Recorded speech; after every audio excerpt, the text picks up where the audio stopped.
Perjalanan mimpi keluar angkasa.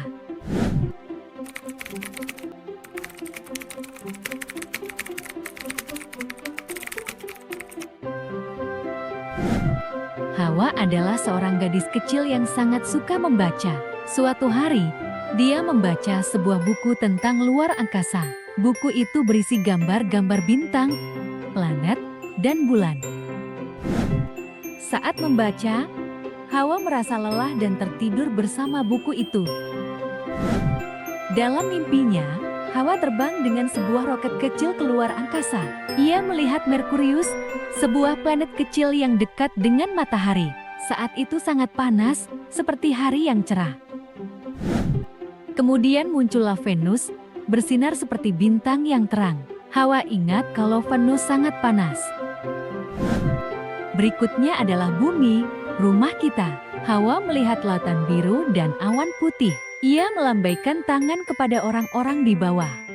Mars tampak berdebu, seperti taman bermain dengan bebatuan. Hawa berpura-pura bermain di sana. Jupiter tampak besar dengan garis-garis warna-warni. Hawa mengira itu terlihat seperti bola besar. Saturnus memiliki cincin-cincin cantik yang terbuat dari es. Hawa membayangkan bermain hula hoop bersama mereka. Uranus bergerak ke samping, berguling-guling. Menurut Hawa itu lucu. Terakhir adalah Neptunus, berwarna biru tua seperti lautan. Mimpi Hawa sungguh luar biasa. Dia menjelajahi planet-planet seperti yang ada di bukunya. Roketnya membawanya kembali ke rumah, dan dia terbangun dengan senyum. Meskipun ia masih kecil, ia bisa memiliki mimpi yang besar. Saat melihat langit malam, ia teringat perjalanannya di antara planet-planet dan bintang-bintang.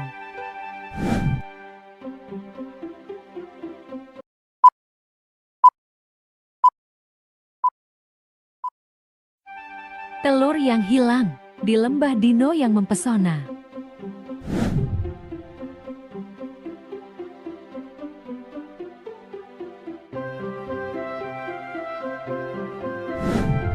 Suatu ketika, di lembah Dino, ada sebuah telur yang hilang.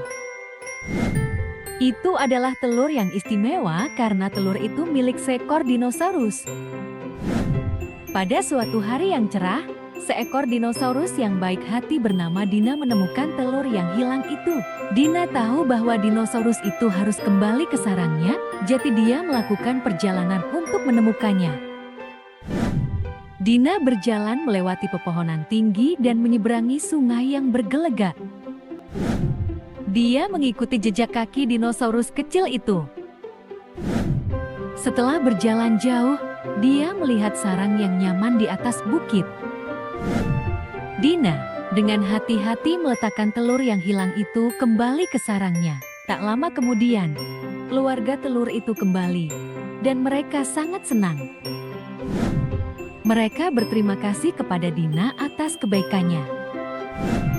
Dina merasa hangat di dalam hatinya karena dia telah membantu telur yang hilang menemukan jalan pulang. Dia belajar bahwa membantu orang lain adalah hal yang baik dan membahagiakan. Jadi, di lembah Dino, semua orang belajar bahwa bersikap baik dan membantu orang lain membuat dunia menjadi tempat yang lebih baik dan lebih bahagia.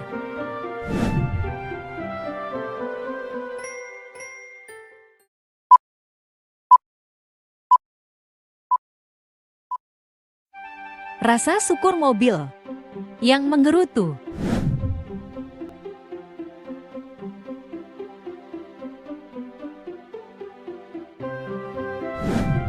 Dalam dunia imajiner, mobil dan truk bisa berbicara seperti halnya manusia. Mereka melaju dan meliuk-liuk di sekelilingnya.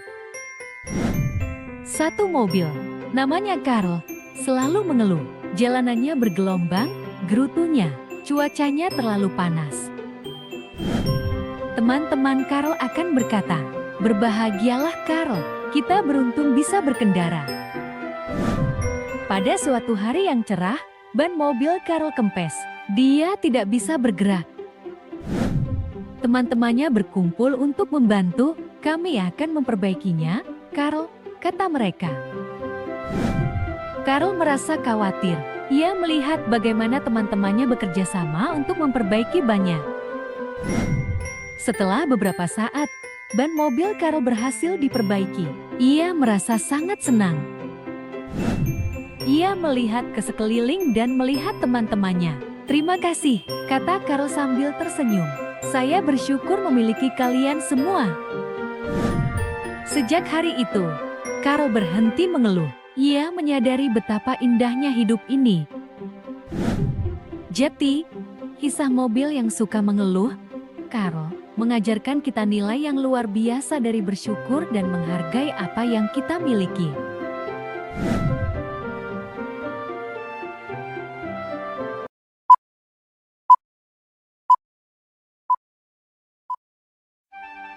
Pencarian sang pembuat api yang pemberani.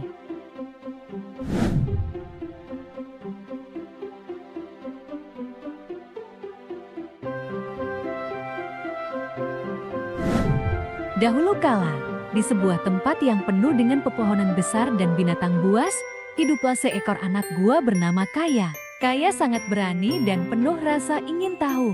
Dia ingin melakukan sesuatu yang belum pernah dilakukan orang lain, membuat api. Di suku Kaya, api adalah sesuatu yang istimewa dan berasal dari petir atau teriknya matahari. Tapi Kaya percaya dia bisa membuat api sendiri. Suatu hari, Kaya mengambil peralatan seperti batu tajam, daun kering, dan ranting. Dia memulai perjalanan untuk mempelajari rahasia api. Ia melewati hutan, menyeberangi sungai, dan mendaki bukit. Kaya menghadapi berbagai tantangan. Dia melihat binatang dan belajar untuk diam. Dia menemukan buah dan tanaman baru untuk dimakan. Setiap tantangan membuatnya lebih kuat. Pada suatu hari yang cerah, Kaya menemukan batu mengkilap yang disebut batu api.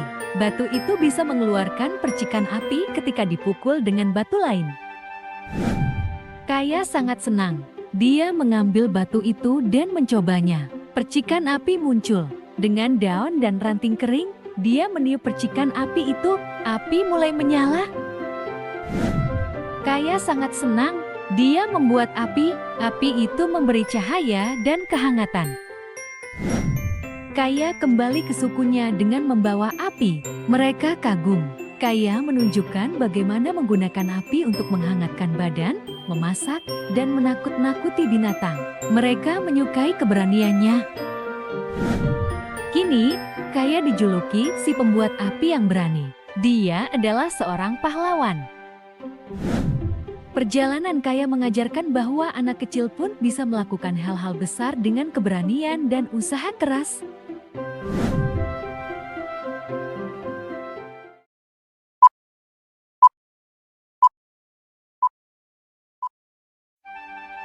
Petualangan di negeri salju.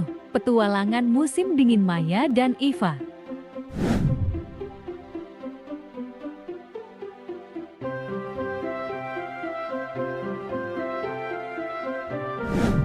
Suatu ketika, ada dua orang teman bernama Maya dan Eva. Saat itu musim dingin, dan semuanya tertutup salju putih. Suatu pagi, Maya dan Eva mengenakan mantel, topi, dan sarung tangan hangat. Mereka ingin bermain di salju. Mereka pergi keluar rumah dan melihat sebuah bukit bersalju yang besar. Wih! Maya berteriak sambil meluncur menuruni bukit dengan kereta luncurnya. Eva tertawa dan bergabung dengannya. Mereka meluncur turun lagi dan lagi, merasakan angin dingin menerpa wajah mereka. Setelah meluncur, mereka membuat boneka salju dengan senyum lebar dan hidung wortel. Mereka menemukan tongkat untuk lengan dan kancing bekas untuk mata. Boneka salju mereka terlihat sangat ramah. Saat mereka bermain, mereka mendengar suara. Suara itu berasal dari pepohonan. Maya dan Eva mendongak ke atas dan melihat sekelompok burung berkicau. Mereka melemparkan remah-remah roti ke tanah, dan burung-burung itu pun datang untuk makan. Anak-anak perempuan itu membuat malaikat salju dengan berbaring di atas salju dan menggerakkan tangan dan kaki mereka. Kemudian, mereka bermain bola salju dan tertawa terbahak-bahak. Tak lama kemudian, hari mulai gelap dan bintang-bintang mulai berkelap-kelip di langit. Maya dan Eva tahu bahwa sudah waktunya untuk masuk ke dalam rumah. Mereka mengucapkan selamat tinggal pada boneka salju dan burung-burung. Kembali ke rumah mereka yang hangat, mereka menikmati coklat panas dengan marshmallow. Mereka bercerita tentang semua kesenangan yang mereka alami di negeri ajaib musim dingin. Maya dan Eva tahu bahwa petualangan bersalju akan berlanjut esok hari. Mereka merasa senang dan nyaman saat mereka pergi tidur, memimpikan lebih banyak kesenangan di dunia bersalju.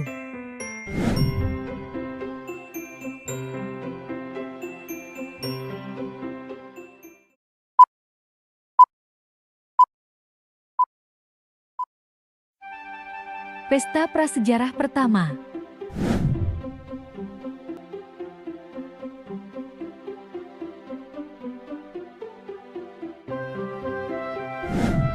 Dahulu kala, ketika segala sesuatunya sangat berbeda, seorang anak goa bernama Thor memiliki ide besar. Dia ingin mengadakan makanan khusus, sebuah pesta untuk sukunya. Saat itu, orang-orang makan makanan sederhana seperti buah-buahan, kacang-kacangan, dan tanaman. Tapi Thor ingin menemukan makanan yang lebih lezat untuk dimakan. Dia memutuskan untuk berpetualang mencari makanan baru. Thor berjalan di hutan, mendaki bukit, dan menyusuri sungai. Ia menemukan buah-buahan yang manis, kacang-kacangan yang lezat, dan rempah-rempah yang harum. Dia juga belajar cara menangkap ikan dari sungai dan melihat burung-burung mencari makan.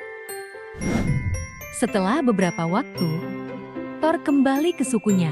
Dia menunjukkan kepada mereka makanan-makanan baru yang dia temukan. Semua orang senang dan bersemangat. Bersama sukunya, Thor membuat api unggun.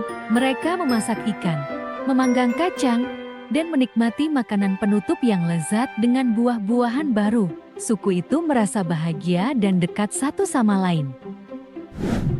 Selama pesta, mereka berbicara dan tertawa. Mereka mencoba makanan baru dan menyukainya. Mereka berterima kasih atas kerja keras Thor. Pesta pertama itu sukses. Mimpi Thor menjadi kenyataan. Suku itu mengingat petualangannya dan makanan anak selama bertahun-tahun.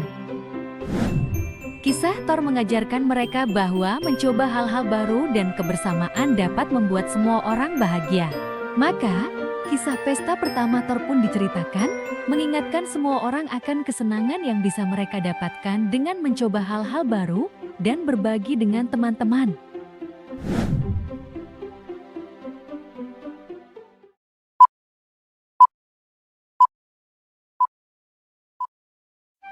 Pelajaran bola basket Billy.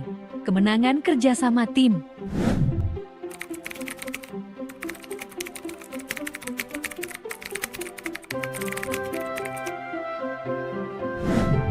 Suatu ketika, ada seorang anak laki-laki bernama Billy.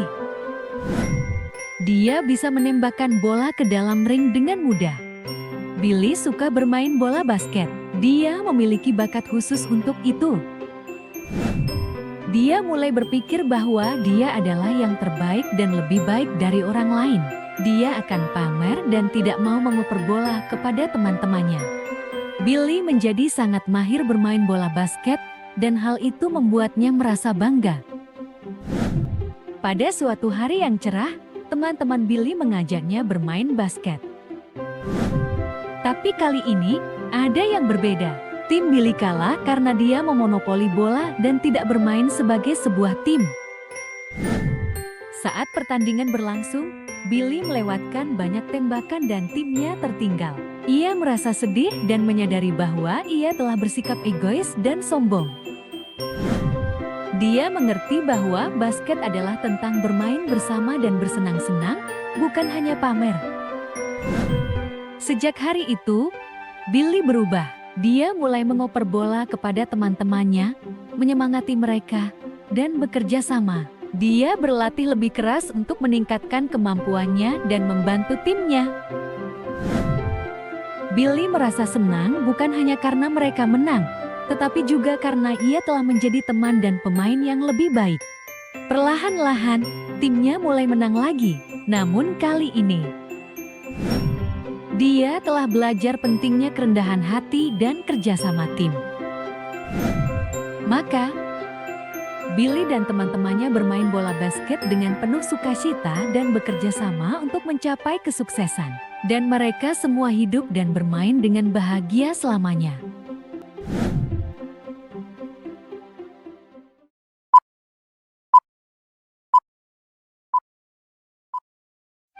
Waktu tidur yang berani.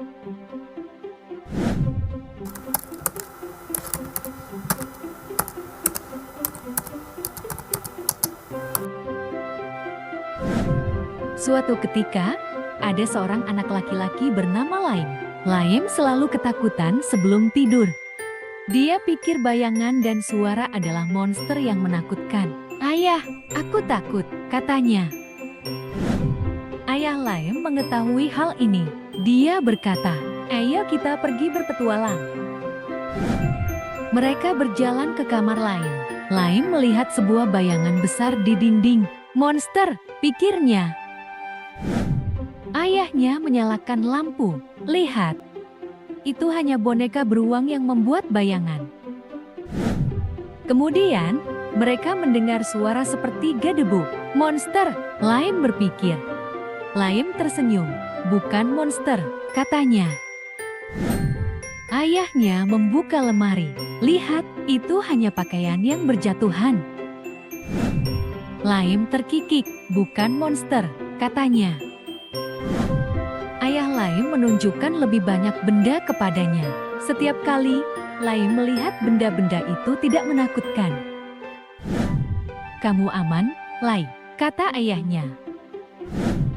Laim merasa senang. Dia memeluk ayahnya dan pergi tidur. Dia memejamkan mata dan tahu bahwa tidak ada monster yang menakutkan. Jadi, kisah Laim yang berani tidur mengajarkan kita bahwa terkadang sesuatu yang terlihat menakutkan, sebenarnya tidak.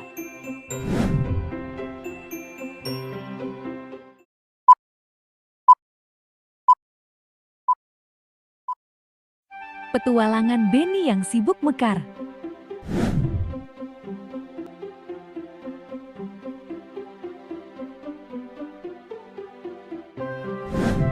Alkisah, ada seekor kupu-kupu bernama Benny.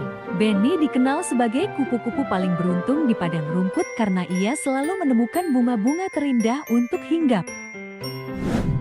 Setiap hari, Benny akan terbang berkeliling dan hinggap di bunga-bunga yang paling indah. Teman-temannya mengira dia sangat beruntung karena selalu menemukan bunga-bunga indah setiap saat.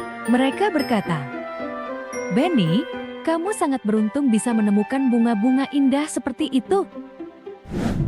Tapi Benny punya rahasia, bukan keberuntungan yang membantunya menemukan bunga-bunga terbaik. Itu karena dia bekerja keras dan melihat dengan teliti. Dia akan terbang mengelilingi padang rumput, mencari bunga-bunga yang tepat.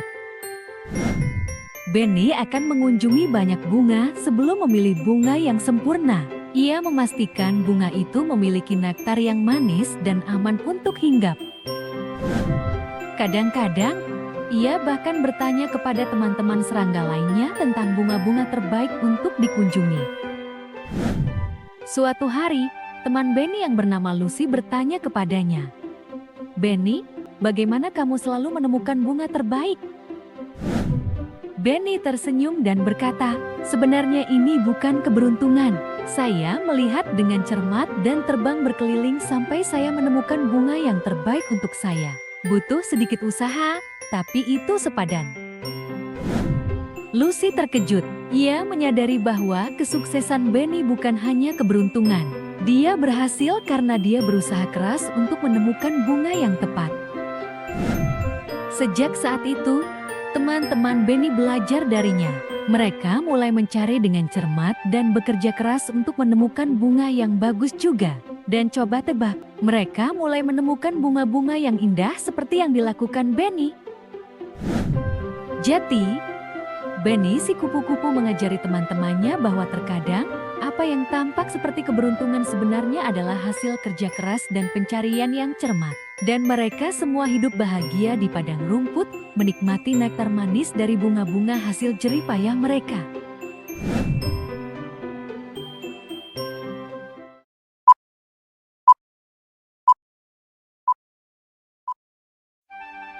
Perjalanan besar sang biji ek kecil.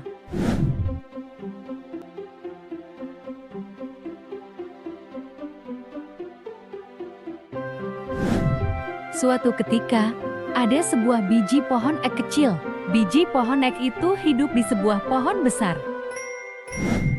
Suatu hari, angin bertiup dan biji pohon ek itu jatuh. Oh tidak, kata biji pohon ek. Biji pohon ek itu berguling-guling.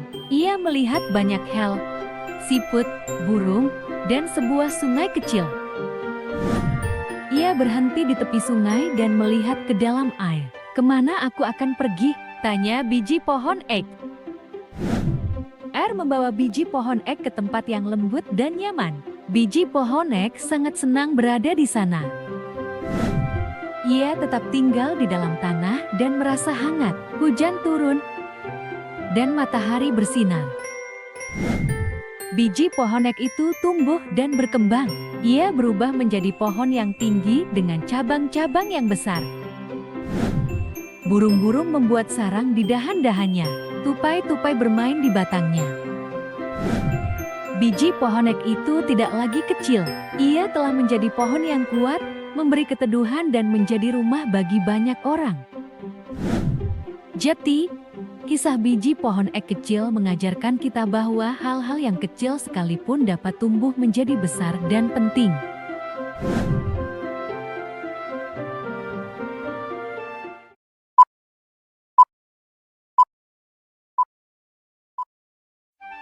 Perjalanan besar Pelaut Cilik.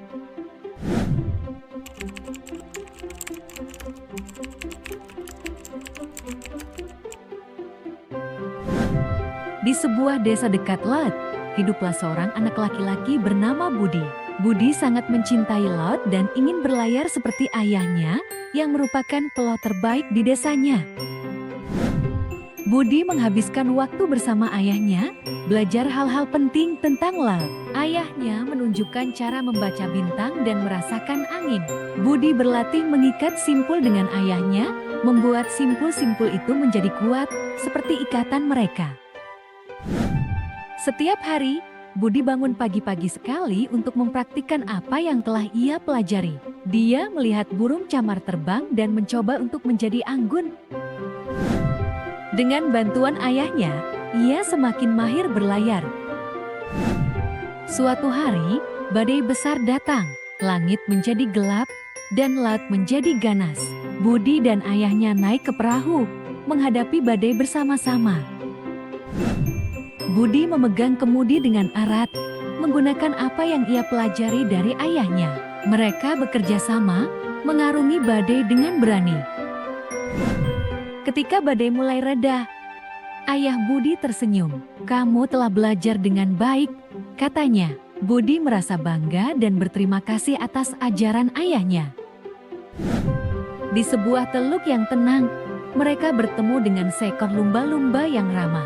Ayah Budi menunjukkan kepadanya cara berenang yang baik bersama lumba-lumba. Budi menyadari bahwa belajar dari ayahnya adalah hal yang istimewa dan membuatnya menjadi pelaut yang baik.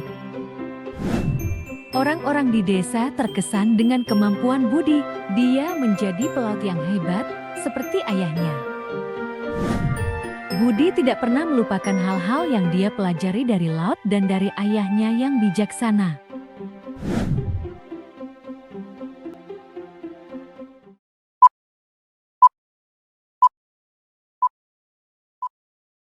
Petualangan Kabi, si penemu.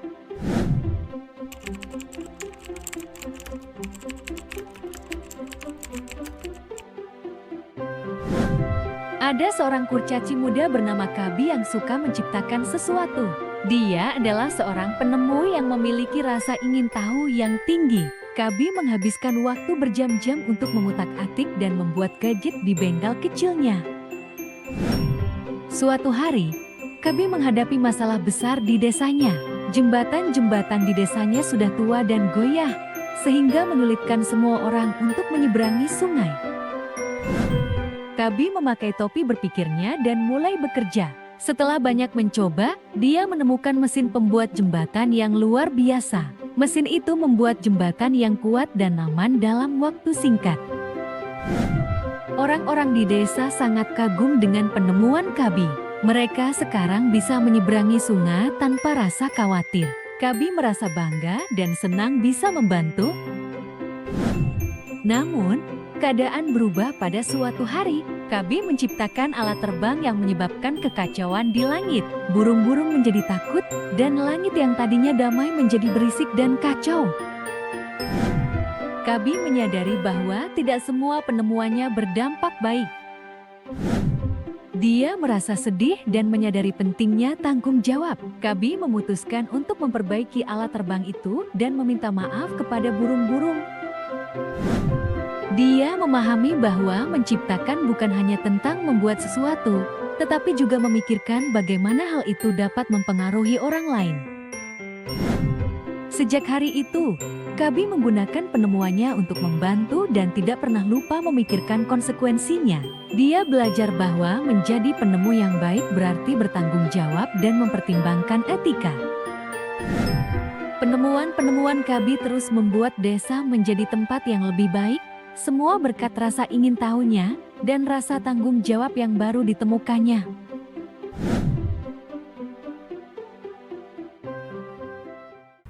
Wajah